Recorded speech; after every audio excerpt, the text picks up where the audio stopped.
Aloha. My name is Krista Lakshmi-Dettan, and I am a holistic wellness coach, in addition to many other things I do.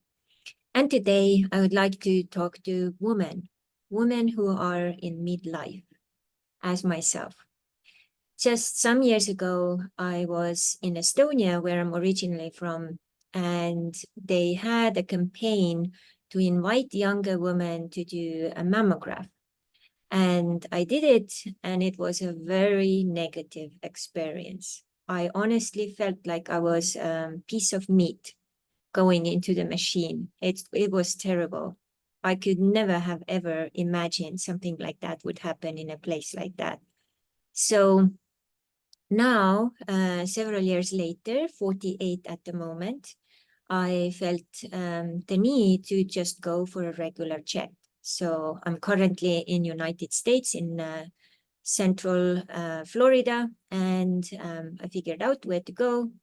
And there I was this morning, very well received. The lady who was checking me in asked very important questions and very kind of weird questions. So obviously they have also figured out that some nationalities are more actually susceptible for this disease. So luckily not mine, but it was a surprise for me.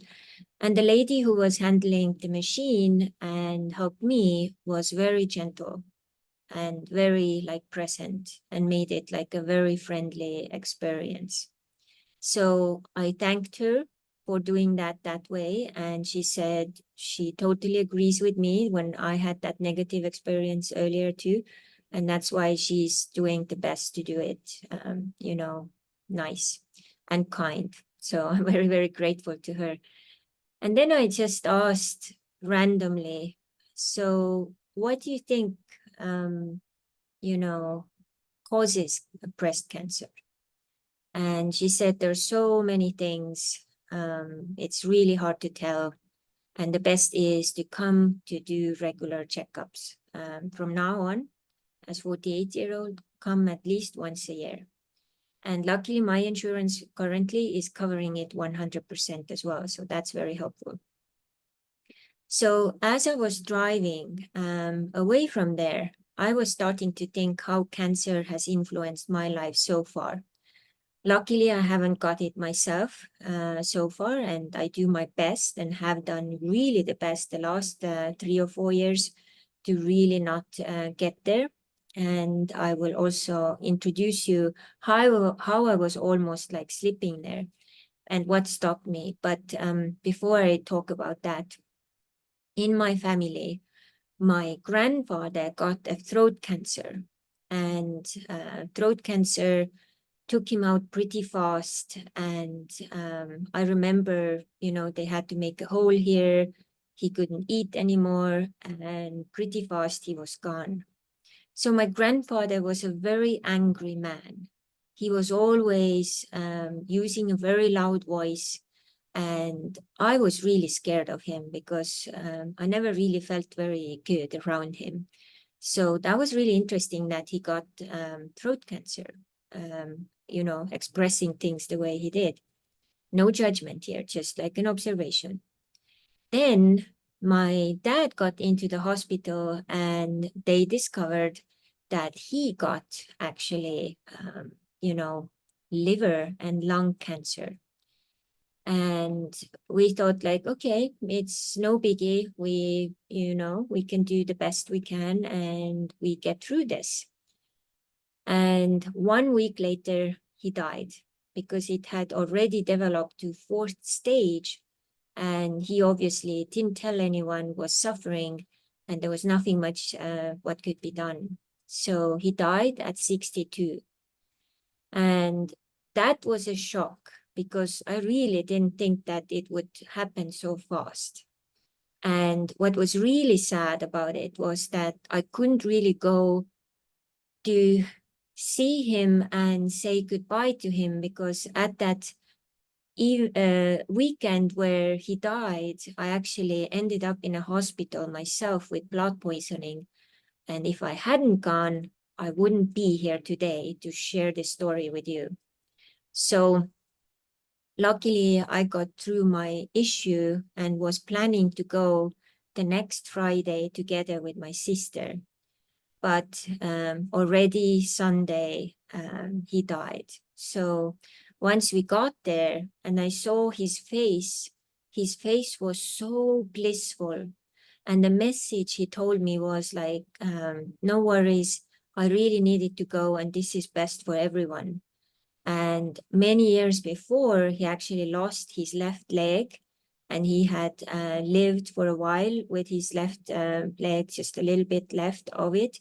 And then he got infection. And so they had to cut more off the leg. So that really limited and changed his life so drastically that after that happened, every day I wake up, I thank my legs because that was just crucial. Back in Estonia, it wasn't really supported, like, with wheelchairs and all of that. And it was very complicated. But luckily, I managed to organize a beautiful birthday sailing for him because he used to be a sailor. I got a boat where he could just like kind of step on it with his one leg. And we had a blast sailing with my friends. So that was really amazing that this happened just a little earlier before he died. So now, when I went a little deeper into this, like I know, as I am also certified wild fit coach, that, one of the main causes also is what you eat. And I think I will do a separate video about that because there are so many things to cover on that as well. But today I would like to add some of the things and ways how you could prevent cancer. And many people don't think that this is actually, it's a puzzle. And it's a puzzle you have to prevent with your choices daily. And most people are not conscious. And then suddenly they kind of wake from a dream. It's like, oh my God, it's here. Like, what do I do? And just going to that office with women's imaging, very nice office, nice pictures, nice energy. But all of the leaflets and everything what was there had like a message or like kind of, there's not much we can do. We just have to fight it with all the chemotherapy and all of this stuff. There was not a single information sheet about how to prevent it. And that's, I think, what we can all change. So it is our responsibility, our personal responsibility as midlife women to consciously go through this list. And if you want to, you can just say, send me the PDF. I can also send you the PDF where all of these things are mentioned as well. So you have a full overview and you can start to work through it with your own life. If you have someone else in your life who is, you suspect that it's like pretty close or can turn that way, then that's also probably good. If you have someone who has had it already, it's still good to go through it so that they can know, how to prevent it to come back. And there are many, many choices and ways how to do it. So before I dive in with this, I believe every disease is connected psychosomatically, and there are so many ways to look deeper into that. Every disease as a message, every disease is an error in our energy and frequency coming to tell us and teach us a lesson, or, knock on our shoulder is like, hey, I need you to put intention there, or I need you to take care of this, because many times we forget about our body or well-being or, health. We're so busy with money or jobs or stress, whatever, So it is reminding us, hey, you are very important. You have to take care of you, first of all. And then very good if you can get the message, like what's the message of that current situation and the disease. And I believe also that every So every beautiful, amazing. So I believe that each disease also has frequency. As I recently have also included this beautiful quantum technology called Healy into my coaching business. I have worked with it for myself as well with my clients. And what Healy does is it's going into your energy and is starting to almost like rake it like in the quantum field. And it starts to balance and also upgrade the frequencies and change the frequencies so that whatever the issue is will start to change. And when your frequency changes, I believe that you can also start to influence matter. So very many times also when you read in the books, like what they say the cause of cancer is, psychologically, emotionally, many times it's also connected to bitterness and not really fully living and swallowing a lot of emotions. So it's like almost kind of getting into a marinade of bitterness. So all of these things combined will start to create dis-ease. So you are out of ease in a way. So yeah, and if you would like to hear more about Healy, let me know as well. So let's get to the list. So there is a belief that part of the reason why we get cancer is genetic mutation. So changes in your DNA that can be inherited or acquired over time.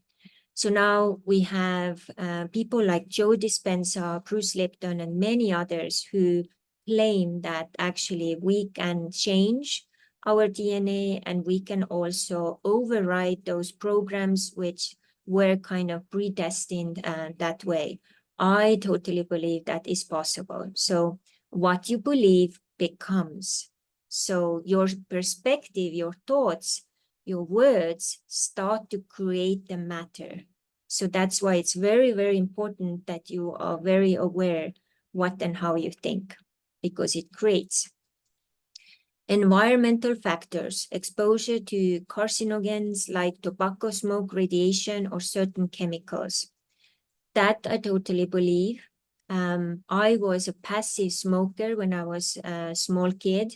And I tried smoking myself, but I didn't like it. So I didn't really do it much as a young adult.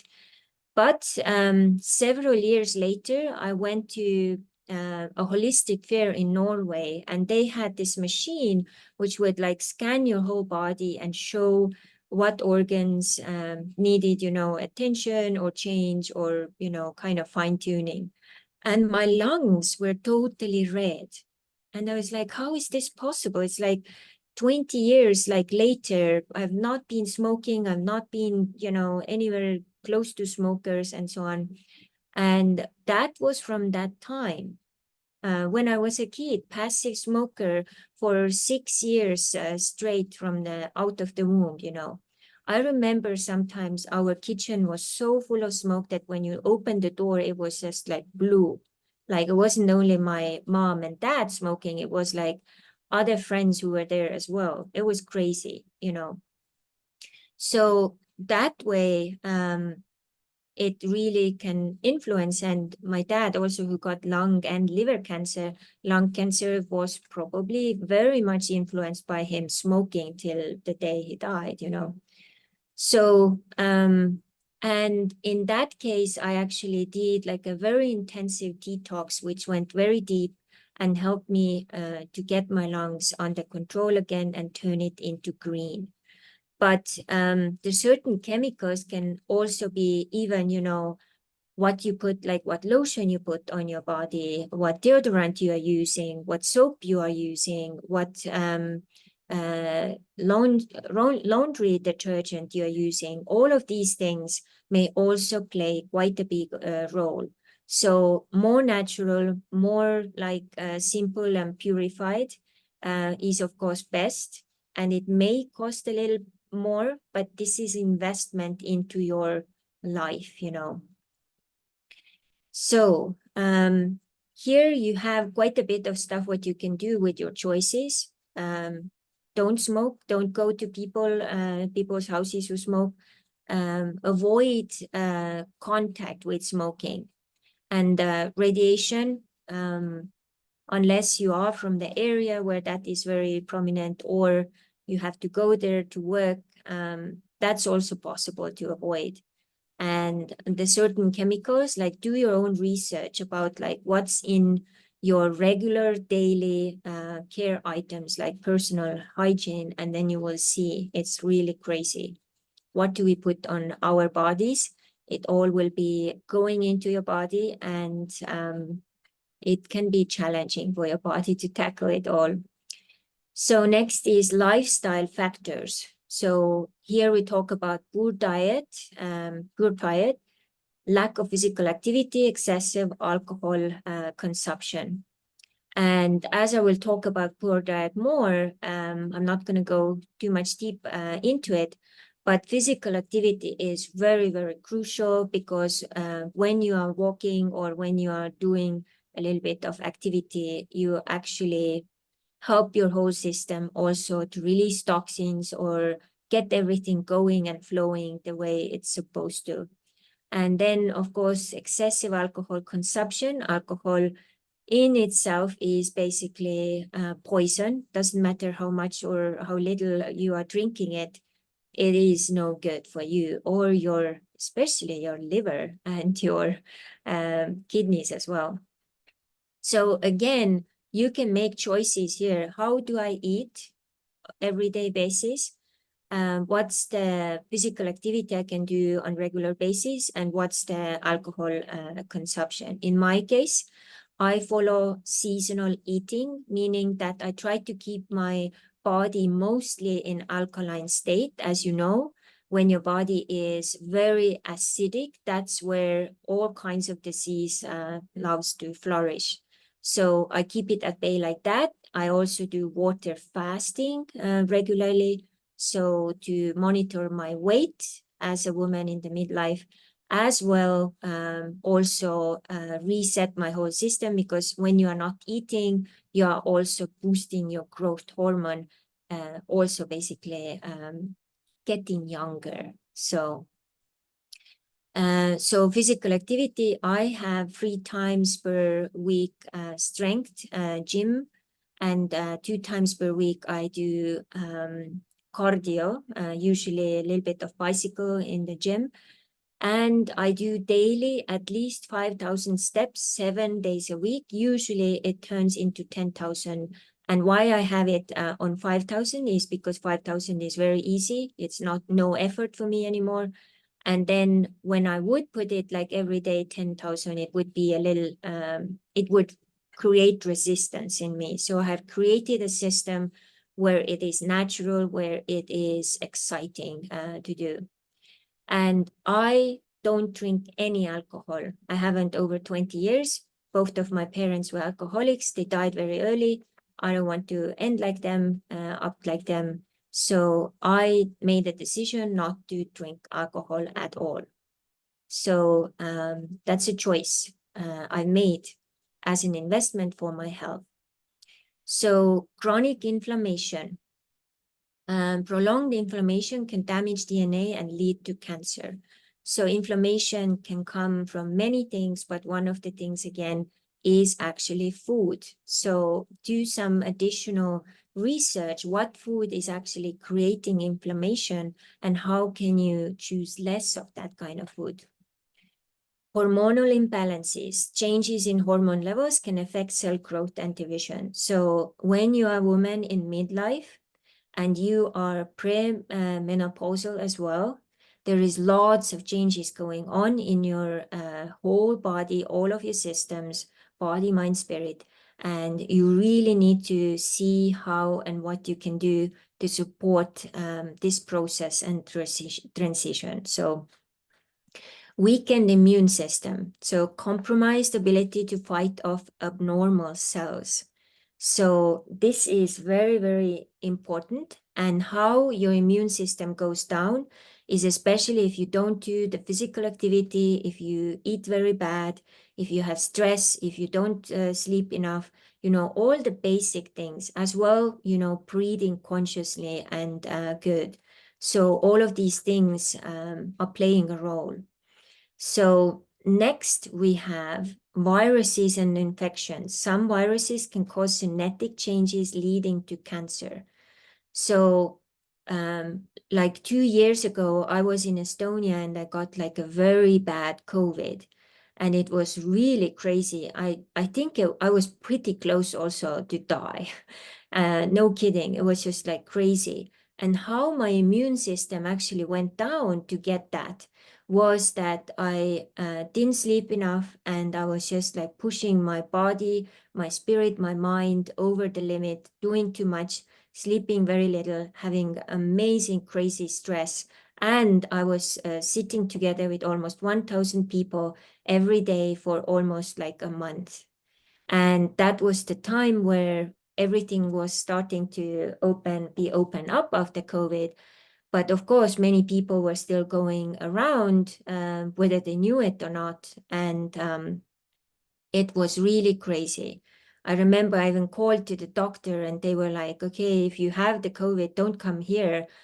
Just go and get over the counter this and that. And then if you're starting to die, then go to urgent care. So that was basically what they told me. So luckily I had a doctor who I knew in person who helped me to get a prescription so that I could get, something and get out of it pretty fast, So, so that's very important to go through those very important like steps.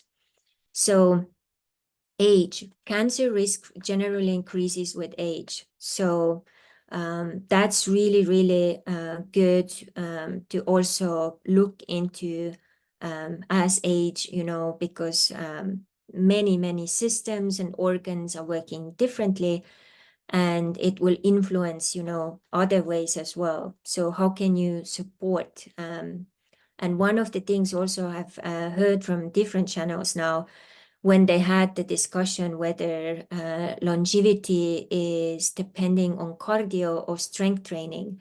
Now they have found out scientifically proven that strength training should go first and then cardio, because when you have strong muscles, that helps you in so many other ways and better ways. So that's a good thing to know as well.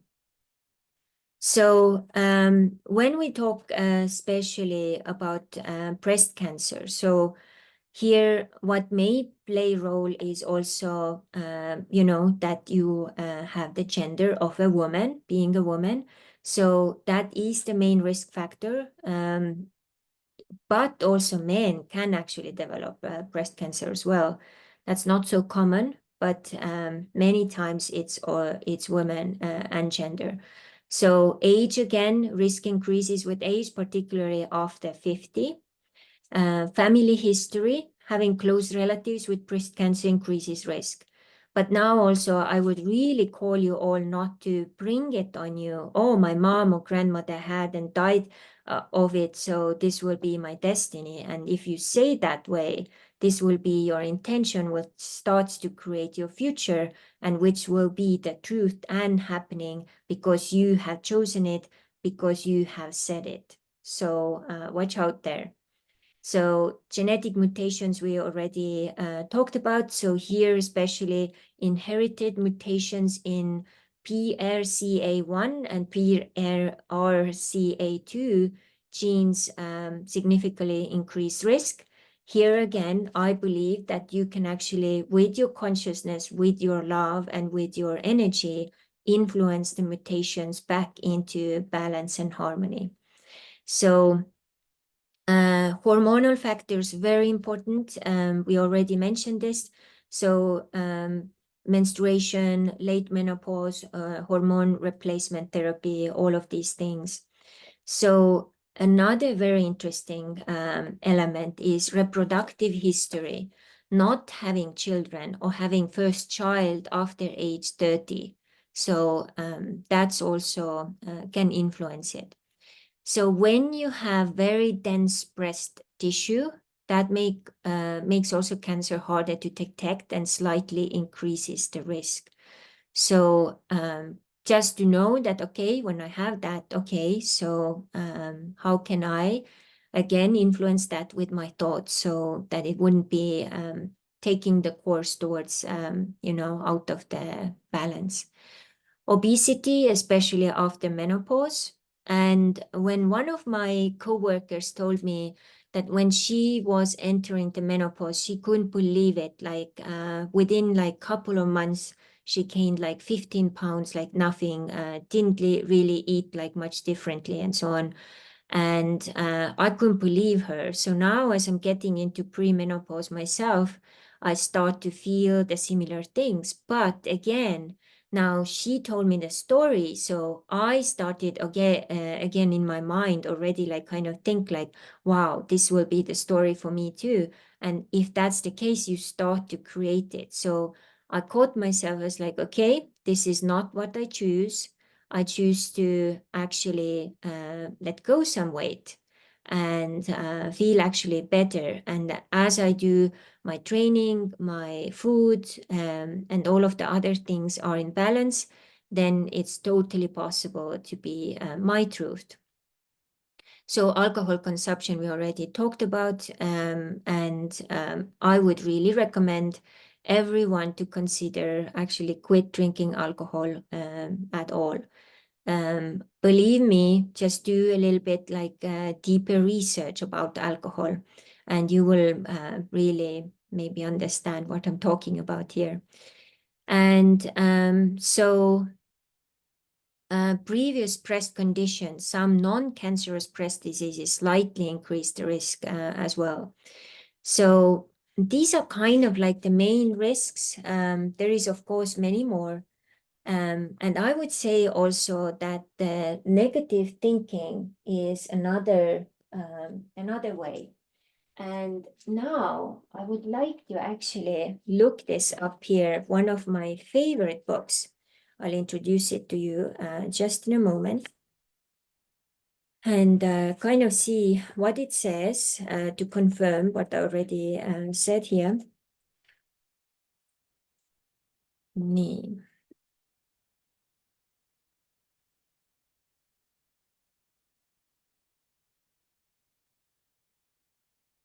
Okay.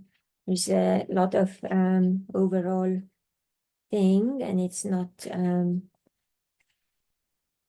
doing it like a regular thing here, but okay. So I'll show you the book first. So Your Body Speaks Your Mind, Deb Shapiro. So this is next level after Louise Hay wrote the book You Can Heal Yourself, which has similar kind of things. This one actually goes deeper, step by step. And I have got so much help from this book in my classes and courses and programs to understand when someone comes in, like, when I had like full-blown classes and programs going with WildFit, which is the food freedom program. Like, why is someone, emotional eating and someone is not? And why is someone loves desserts and the other one doesn't love at all? So where is this like coming from? And in that case, the root cause of all problems with food, for example, are going back to your childhood, when you were a child, a baby, and everything to do with nurturing. How did your mom and dad take care of you? If they didn't, that was where the root cause of eating disorders actually started. And it's just so simple. Everyone has heard about it. Many times people don't really believe it, but that's true. So now here, what she says about cancer is, before I do that, I just wanted to say also, because the little leaflet I got today. So breast cancer is actually the second leading cause of cancer mortality in women. So quote, while it's still localized, breast cancer has 99% 5-year survival rate. So very interesting statistics as well. So cancer develops when the immune system does not stop the growth of abnormal cells. And such cells are not unusual, but they are mostly dealt with without any interference to the rest of the body. In case of cancer, the cells are not dealt with and they multiply and gather. So medicine attempts often successfully to annihilate such cells. But we should look more now deeper into the causes. So environmental considerations, which we already talked about, toxins are consistently pouring into our ecosystem in form of pesticides, plastic, hormones, chemicals, all of which put an excessive strain to immune system and may be active carcinogens. So also when you're walking out in nature, you don't know what you're actually breathing in, even if you are in nature, because there's so much going on right now on this planet. With the increase of cell phone technology, we're also being exposed to microwaves. And many of us are living and working in environments where there is little fresh air. We may get limited amount of exercise and our diet has changed dramatically. So rather it would be that in combination of both environmental and psycho-emotional factors that is most likely to have detrimental result. So when we go now a little bit like deeper here, let me see if I can get it to the core root here, as I was kind of trying to tell you. So immune system, very important. So feelings which are pushed away, denied or suppressed tend to become isolated and can cause unsociable behavior. These feelings may go way back to childhood and they may have given rise to sense of guilt, shame, and unworthiness. So deep feelings of aggression or hatred that are unacknowledged or denied can make you become timid or overly polite. Unconscious fear of releasing such aggression makes you keep a firm lid on yourself. So this I've heard also from other resources that when you really like force things down, this is one of the fastest shortcut to cancer. So especially emotions, which are like kind of bottled up. So as we put all these pieces together, it's not surprising that an illness has developed that consists of cells going off and doing their own thing in rebellion to the whole. These cells are part of you, yet they have become separated. And from that place of isolation, they begin to cause havoc.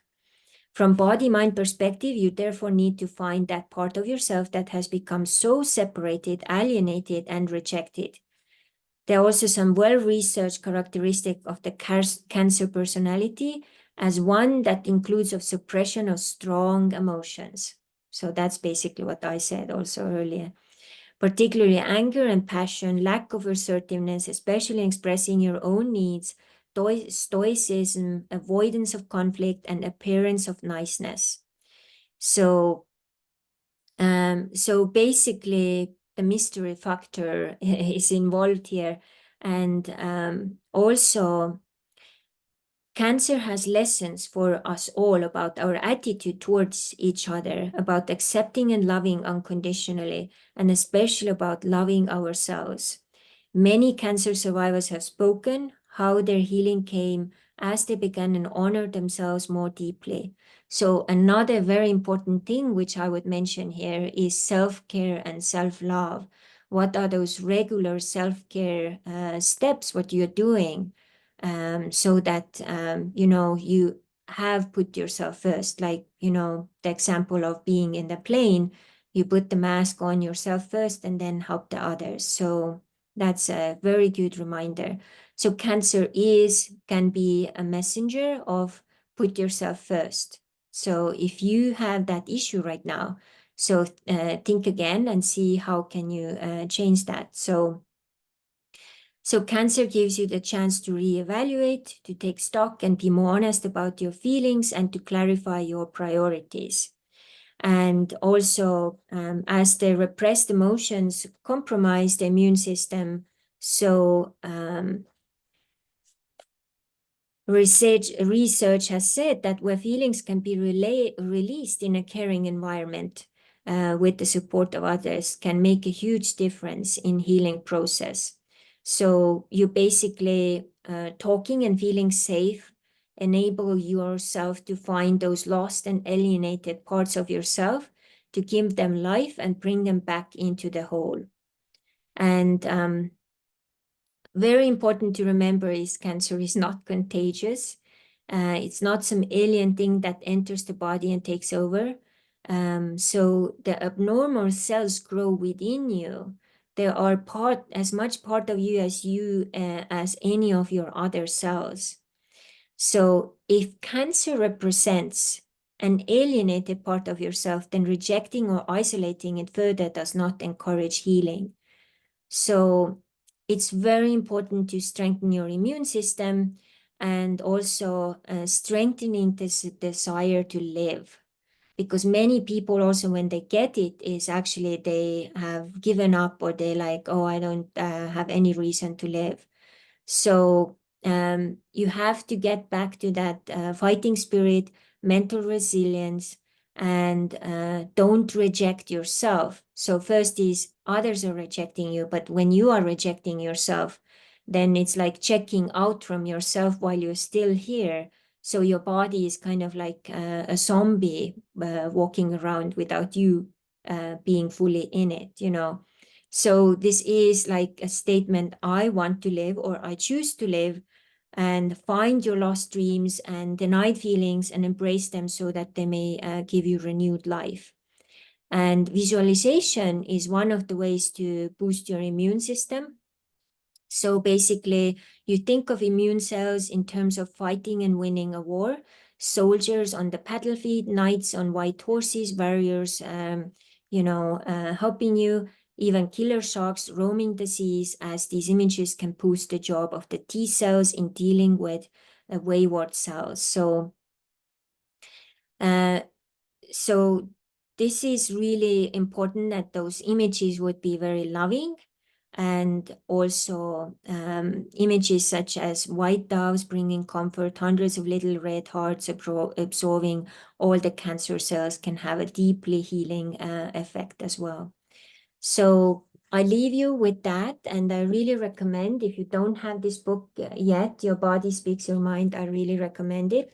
Deb Shapiro has done amazing job for the past 20 years, trained extensively, various schools of bodywork, Buddhist meditation, Jungian psychology, both in England and America. So a very good wealth of knowledge, and it has so many amazing chapters. So just to mention you some, let's see.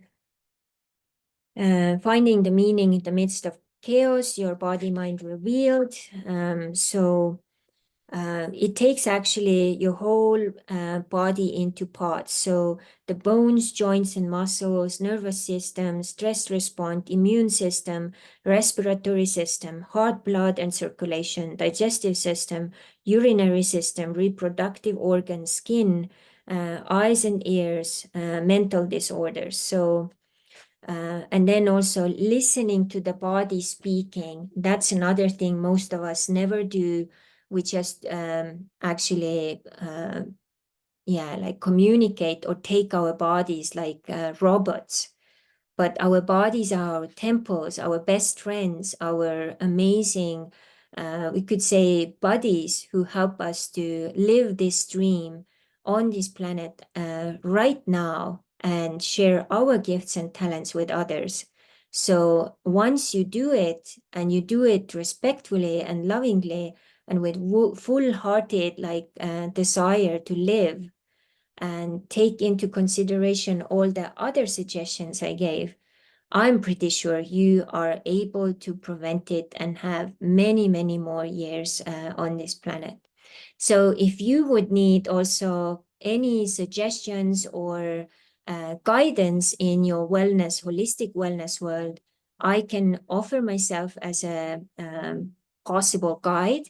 So you can take contact with me underneath this video. There are lots of options and ideas what we can do. But when we get together, we will figure out if it's a good fit and what you need, and if my expertise is good enough, and then take it from there. I can really make everyone's situation very customized and offer exactly what you need. So thank you very much.